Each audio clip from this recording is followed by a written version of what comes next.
ಎಲ್ಲರಿಗೂ ನಮಸ್ಕಾರ. ಇವತ್ತು ಒಂದು ಸಖತ್ ಮಜವಾಗಿರೋ ಕಥೆ ಕೇಳೋಣ ಬನ್ನಿ. ಒಬ್ಬ ರೈತ, ಒಂದು ತುಂಟ ಕೋತಿ, ಆಮೇಲೆ ಕಳುವಾದ ಒಂದು ಬಾಳೆಹಣ್ಣು. ಕೇಳೋಕೆನೇ ಫನ್ನಾಗಿದೆ ಅಲ್ವಾ? ಹಾಗಿದ್ರೆ ಬನ್ನಿ ಈ ಕಥೆಯ ಲೋಕಕ್ಕೆ ಹೋಗೋಣ.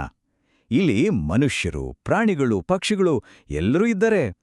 ಇವರೆಲ್ಲ ಸೇರಿ ಏನೆಲ್ಲ ಗಲಾಟೆ ಮಾಡ್ತಾರೆ ಅಂತ ನೋಡೋಣ. ಕಥೆ ಶುರುವಾಗೋದೇ ಒಂದು ತೋಟದಲ್ಲಿ. ನಮ್ಮ ಕಥೆಯ ಹೀರೋ ಕೃಷ್ಣಪ್ಪ ಅಂತ ಒಬ್ಬ ರೈತ. ಅವನಿಗೆ ತನ್ನ ತೋಟದ ಬಾಳೆಹಣ್ಣುಗಳು ಅಂದ್ರೆ ಪ್ರಾಣಕ್ಕಿಂತ ಹೆಚ್ಚು. ಕೃಷ್ಣಪ್ಪ ಯಾವಾಗ್ಲೂ ಹೇಗೆ ಹೇಳ್ತಿದ್ದ, ನೋಡಿ, ನನ್ನ ಬಾಳೆಹಣ್ಣನ್ನ ಯಾರೂ ಮುಟ್ಟೋ ಹಾಗಿಲ್ಲ, ಇವು ತುಂಬಾನೇ ಬೆಲೆ ಬಾಳುತ್ತೆ ಅಂತ. ಅವನಿಗೆ ಅದರ ಮೇಲೆ ಅಷ್ಟೊಂದು ಪ್ರೀತಿ. ಆದರೆ ಅಲ್ಲೇ ಮೇಲೆ ಒಂದು ಮರದ ಮೇಲೆ ಕೂತಿದ್ದ ಇನ್ನೊಬ್ಬ ವ್ಯಕ್ತಿಗೆ ಬೇರೆ ಪ್ಲಾನ್ ಇತ್ತು. ಅದು ನಮ್ಮ ಮಂಜು ಅಂದ್ರೆ ಮಂಗ. ಅದರ ಮನ್ಸಲ್ಲಿ ಬಾಳೆಹಣ್ಣು ಅಂದ್ರೆ ನನಗೆ ಪಂಚಪ್ರಾಣ ಅಂತ ಯೋಚನೆ ಮಾಡ್ತಿತ್ತು. ಸರಿ, ಯೋಚನೆ ಮಾಡಿದ್ದಾಯಿತು. ಇನ್ನು ಆಕ್ಷನ್ಗಿಳಿಯೋದಷ್ಟೇ ಬಾಕಿ. ನಮ್ಮ ಮಂಜು ಸುಮ್ಮನೆ ಕೂರೋ ಜಾತಿನೇ ಅಲ್ಲ. ಅಷ್ಟೇ, ಕಣ್ಣು ಮಿಟುಕಿಸೋ ಅಷ್ಟರಲ್ಲಿ ಮಂಜು ಕೆಳಗೆ ಜಿಗಿದು ಒಂದು ಬಾಳೆಹಣ್ಣನ್ನ ಕಚ್ಕೊಂಡು ಒಂದೇ ಓಟ. ಇದನ್ನ ನೋಡಿದ ಕೃಷ್ಣಪ್ಪನಿಗೆ ಸಿಕ್ಕಾಪಟ್ಟೆ ಕೋಪ ಬಂತು. ಏ ಮಂಗ, ನಿಲ್ಲಲಿ, ನನ್ನ ಹಣ್ಣು ಬಿಟ್ಟೋಗು ಅಂತ ಕೂಕೊಂಡು ಅದರಿಂದ ಓಡೋಕ್ ಶುರು ಮಾಡಿದ. ಇಲ್ಲಿಂದ ಶುರುವಾಗುತ್ತೆ ನೋಡಿ ಅಸ್ಲಿ ಮಜಾ. ಇದೊಂದು ಸುಮ್ಮನೆ ಚೇಸಿಂಗ್ ಅಷ್ಟೇ ಅಲ್ಲ, ಇದೊಂದು ದೊಡ್ಡ ಕಾಮಿಡಿ ಗಲಾಟೆಯಾಗಿ ಬದಲಾಗುಕ್ಕ.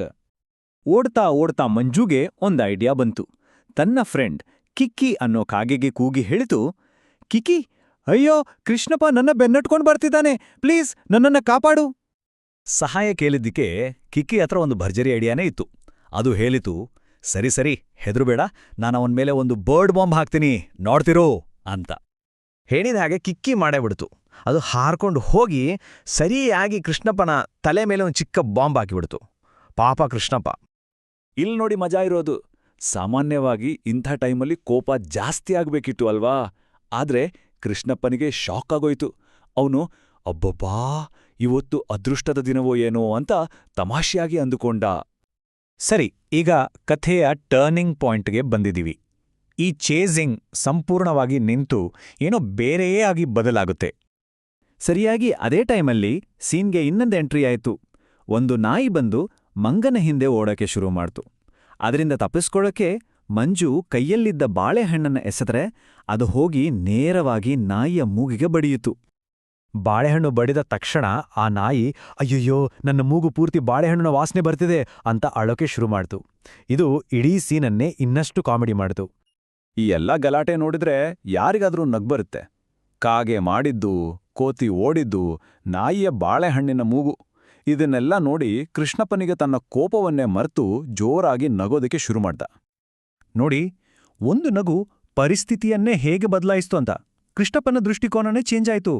ಅವನು ಹೇಳ್ದ, ಸರಿ ಬಿಡು ಮಂಜು, ಬಾ, ಬಾಳೆಹಣ್ಣು ಹಂಚ್ಕೊಂಡು ತಿನ್ನೋಣ.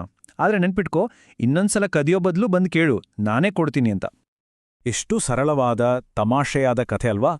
ಆದರೆ ಇದರಲ್ಲಿ ಕಲಿಯೋಕೆ 2 ಮುಖ್ಯವಾದ ಪಾಠಗಳಿವೆ. ಮೊದಲನೇದು, ನಗು ಅನ್ನೋದು ಎಲ್ಲರನ್ನೂ ಒಂದು ಮಾಡುತ್ತೆ. ಎರಡನೇದು, ಎಷ್ಟೇ ದೊಡ್ಡ ಕೋಪ ಇರಲಿ, ಅದಕ್ಕಿಂತ ಸ್ನೇಹ ಮತ್ತು ಬುದ್ಧಿವಂತಿಕೆ ದೊಡ್ಡದು ಅನ್ನೋದು. ಕೊನೆಗೆ ಏನಾಯ್ತು ಗೊತ್ತಾ? ಆ ರೈತ, ಕೋತಿ, ಕಾಗೆ, ನಾಯಿ ಎಲ್ಲರೂ ಒಟ್ಟಿಗೆ ಕೂತು ನಗ್ತಾ ನಗ್ತಾ ಆ ಬಾಳೆಹಣ್ಣುಗಳನ್ನು ಹಂಚಿಕೊಂಡು ತಿಂದರು. ಶತ್ರುಗಳಾಗಿದ್ದವರು ಸ್ನೇಹಿತರಾದರು. ಈ ಕತೆ ಕೇಳಿದ್ಮೇಲೆ ಒಂದು ಪ್ರಶ್ನೆ ಮೂಡುತ್ತಲ್ವಾ? ನಿಜವಾಗಿಯೂ ಕೋಪವನ್ನ ಸ್ನೇಹ ಮತ್ತು ಒಂದು ಒಳ್ಳೆ ನಗುವಿನಿಂದ ಗೆಲ್ಲೋಕ್ ಸಾಧ್ಯನಾ? ಯೋಚ್ನೆ ಮಾಡಿ.